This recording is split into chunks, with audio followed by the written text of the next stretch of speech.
Step into analysis, please. Welcome back, everybody. Today we're discussing Season 2, Episode 7, Les Écorches, which most notably in French means what you see on the screen here. It's important because the word skeleton is also used in the episode to describe something revealing what's underneath, like your skin stripped away. Oddly enough, skeleton is used twice in this entire series, both of them being in this episode. Before we get started, I just wanted to give a big thank you to everyone who has entered the giveaway at the end of last video. If you haven't, check out the description below and enter today. But let's break through our confirmation bias and overthink an HBO show about robots. This episode can be divided into three main storylines. Moments after the Mesa attack with Hale and Stubbs, moments after with Bernard and Elsie, and finally days later when Carl has secured the Mesa and is interrogating Bernard. Oh yes, and William is also in this episode. The first storyline we come to is directly after the train crashes into the Mesa. It begins with this scene here, and Coughlin telling Stubbs to stay behind and guard Hale. Coughlin goes back to the control room, and we see Goldberg turn on the vests that the guards are wearing. It's a mesh network-esque detection system that allows the people not to be ambushed while in the dark. It of course fails 2 minutes into showcasing the technology when Team 2 is examining the response team naked and stripped on the ground. Hale is upset with the progression Dolores is making upstairs and lashes out that she just wants the data copied over. Stubbs questions what is on his control unit and she dismisses the question, then Stubbs states that they are there for the backups, the cradle. The camera focuses on Charlotte for far too long in my opinion. I'm not sure if they're hinting the backups are also on the control unit she has right now, or simply the oh shit moment that they may be next if the cradle is their target. The tech informs Hale that the files aren't going to migrate over and she quickly wants the entire unit ripped out of his head, which I feel like would have been her first step regardless. I mean, she expresses the concern about just removing Peter's head with Bernard and making a run for it. Why did she have this scene about preserving the head if possible? Stubbs pulls out some big cojones and puts in for a raise, demanding to know why they're waiting for this data to transfer instead of getting out while they still can. Hale states it's a decryption key in case of a catastrophic event. His correct response was, "Oh, you mean the one we're experiencing right now? Thank you." Thank you, Stubbs. However, she might also be talking about a catastrophic event in relation to, like, the end of the world. Before she can answer, Teddy surprises Stubbs by wearing a QA uniform, which is why he doesn't shoot him immediately. Dolores enters and comforts her father. Hale gets real ballsy with her position and tries to manipulate once again. Dolores informs her that she knows about the key in his head and even what it belongs to, where she would use it. The scene changes to the control room once again, and them being dispatched to secure Hale now that she has been captured, and another response team fighting against Clementine and Angela. Oh my god. Clementine dies. Nah, I'm just kidding, guys.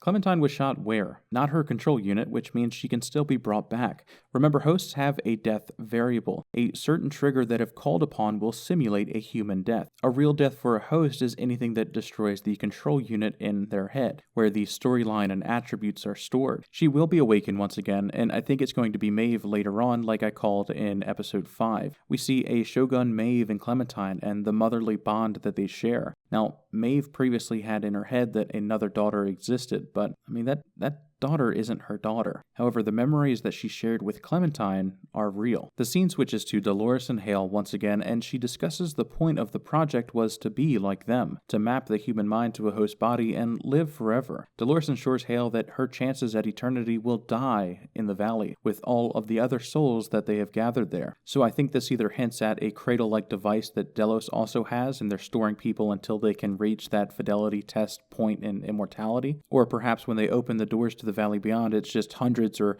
thousands of people's minds trying to pass this fidelity test in those incubation pods. Both would be a pretty spectacular sight. Dolores states she's going to destroy it, but wants to get the key safely out of her dad's head if possible. Hale demands that she must rip it out, and that if she is killed, it's game over for her too, as they no longer have access to the cradle, thinking that at this time her team had secured it. I do want to speak a moment about the cradle and some misconceptions that I've seen floating around. So the cradle is the backup simulation software for the hosts. It's not connected to the hosts, nor is it controlling them. From what we've learned so far this season, Ford has been using the cradle to pivot to other systems and thus have a large amount of control here in the park. The importance of the cradle and ultimately why it's destroyed is individuality. It strikes the hosts with chains, or wings based on your perspective, because having a backup of you means that if your physical self is ever broken, it can be brought back. However, there are also chains because if you're brought back, it'll be the you that doesn't have any memories nor progression since the last time that your mind was backed up to this cradle. So then, of course, we see Angela coming into the cradle and seduces the man who she just exchanged gunfire against. Someone on Twitter wanted me to use the word power of boners, and I guess, okay. He manages to think with the wrong head, and she pulls the grenade pin, blowing up the other grenades, and at first thought I was like, wow, those are some seriously unrealistic grenades, a thing that you would normally use to get someone out of a foxhole or a tactical position. But they do actually explain this in the show. The line here heard over the radio shows that this chemical coolant in the containers is volatile. Plow down all holes before they reach the cradle. The gunfighting there will set the whole place up in flames. Thus the big boom. Rest in peace, Angela. Her thorny crown that she's worn all season is no longer present, and she sacrifices herself like Christ dying for the sins of man, her new species coming into existence. Welcome to Westworld. Back to Hale, they experience the cradle explosion, and Dolores is about to go full Saw. It's interrupted by Coughlin's team, and then once again when Abernathy comes through. He claims they broke his head and filled it with such sorrow, perhaps alluding to the fact that the research group is performing these tests and has a cradled copy of all the souls going through this test, and now it's uploaded to his mind. Teddy shoots the gun out of Coughlin's hands while Stubbs and Hale manage to escape. Coughlin is no match, and Teddy properly tenderizes his face like the perfect well-done steak. Double rip. Great character. Dolores makes the choice to cut the data out of her father's head, and I'm not crying, you're crying, because this is likely the end of his character. Triple rip. The last time we see Dolores is them leaving the Mesa and her discovering Maeve.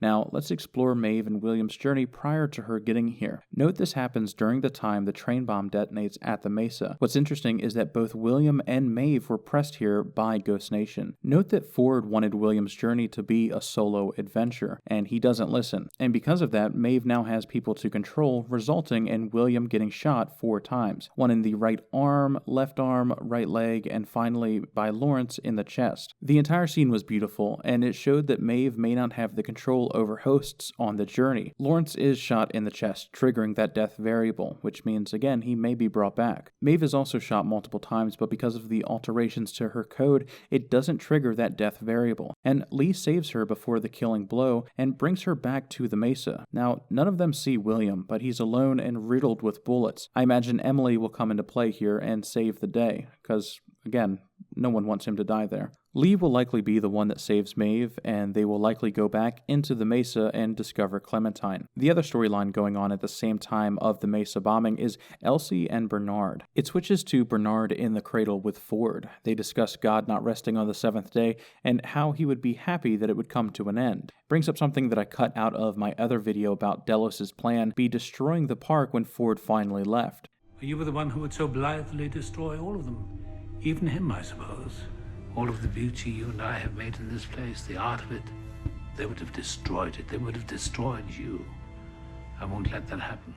They discuss James Delos being a relentless businessman, giving evidence that hundreds or even thousands are going through this fidelity testing in name of a profit. Ford snaps his fingers, and Bernard discusses what we've known about Delos and their plan to copy people, but this includes monitoring their choices here in the park. This is probably used to help define that fidelity test. Remember how Dolores states no, he wouldn't say that? Well, apply the same logic to a guest. They monitor the choices and actions while in the park, and then once they map their mind, they can test the copy against their choices they've recorded here in the park. Amazing concept. However, Ford states the Immortality Project doesn't work, but they've managed to copy minds, like a soft-headed boy humming the tune that someone else has composed. Possibly a metaphor for William as the soft-headed boy, and the tune he was humming was trying to repurpose the park for something it was never meant to be. Ford states his mind works here, but that it wouldn't in the real world, and that he would degrade in a matter of days or go mad like poor James Delos. This degrading of Ford's mind in a matter of days is likely what we're going to see moving forward. now that Ford is inside Bernard's head. Bernard questions where the hosts are going in the real world and wonders what they'll find there. Ford, of course, dodges the question and brings Bernard to the home of Arnold. It was more complete than the one that he was building in the real world, confirming that Arnold was around when the cradle existed. It also manifests this idea of him spending so much time in the park as opposed to his real world, a mirroring of the perfectly done and designed house in this simulator as opposed to the house for his family still not complete. Ford reveals that Bernard's mind was tested and refined here using the memories of Dolores to craft and verify what Arnold's responses would have been given a circumstance. These scenes from before were the development process of this Bernard character, testing for accuracy, but not a carbon copy of what Arnold would have been, merely as close as they could get, and unlike the Delos project, they did not push for this perfection, making the reasons he and the other hosts can exist in their bodies is because they're original pieces, works of art as opposed to trying to force a human mind into a host body, adhering to everything that it should be, instead of just letting the mind be what it wants to be. What's interesting is what he's performed is like a reverse Turing test of sorts, where a traditional Turing test would be a robot convincing a human it was also human. He left them here repeating this same process, making a robot convince another robot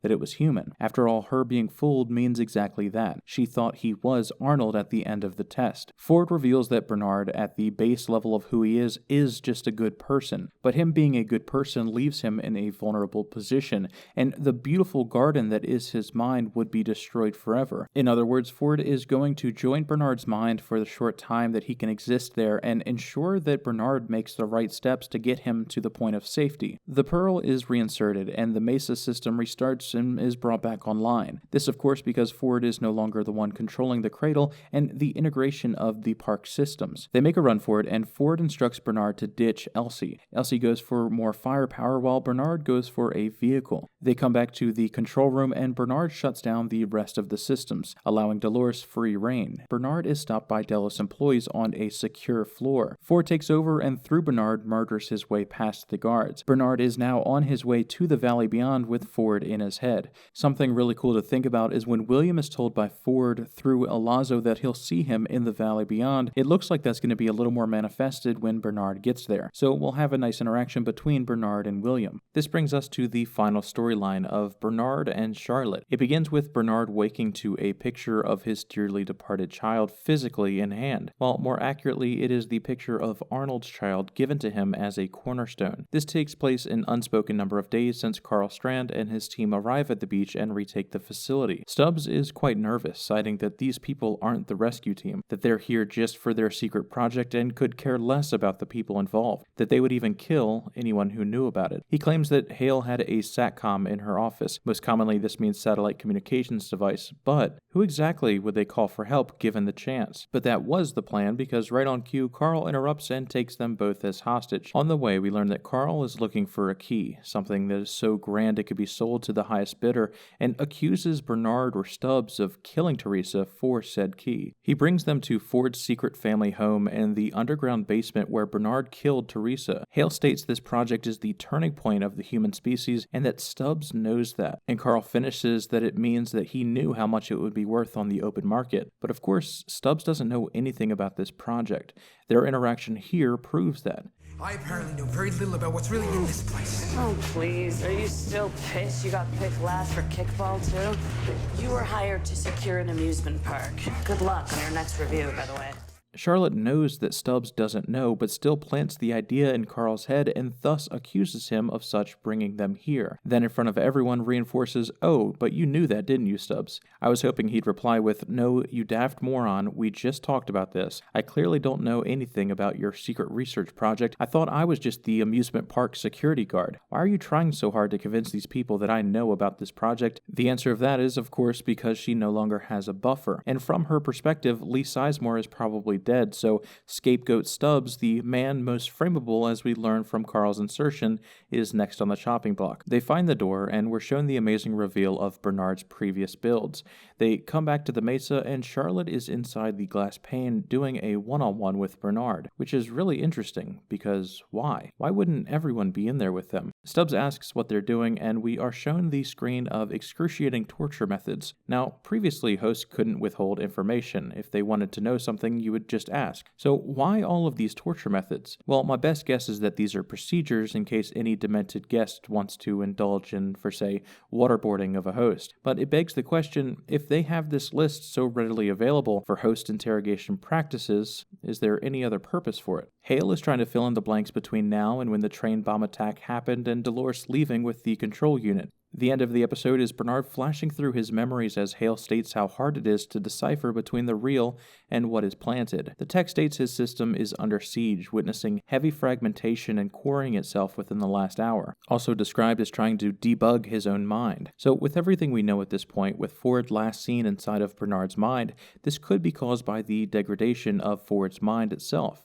While my personal thought is that Ford won't be around during this time, what if Ford has actually requested Bernard to do something that he couldn't fathom doing, possibly hurting Elsie again? So Bernard fought back and has fragmented his own mind in an attempt to resist. The mind self-debugging from the outside perspective or quarrying itself is actually Ford trying to regain control of the mantle. Interesting idea, and I don't know if we have enough evidence to fully bet on that theory, but the involvement of the scene is important, surely. Charlotte asks about the control unit, and we get a fast scene showing him picking it up. He reveals the location to Charlotte, stating Sector 16, Zone 4, and Strand states that they're going back to the Valley Beyond, which means that they have been there before off-screen, or the giant body of water is masking it now. Carl also states to prep the phased array, the moment we get the key that will transport the data to the satellite. The key they discuss is interesting as well, because the show would have us correlate the image of Bernard looking through what was on Peter's mind and him using this one-time encryption key. However, that really doesn't make sense. If your goal is to back up the data, why do you need to get the key out of the park? You would need both the key and the package, otherwise if one was destroyed,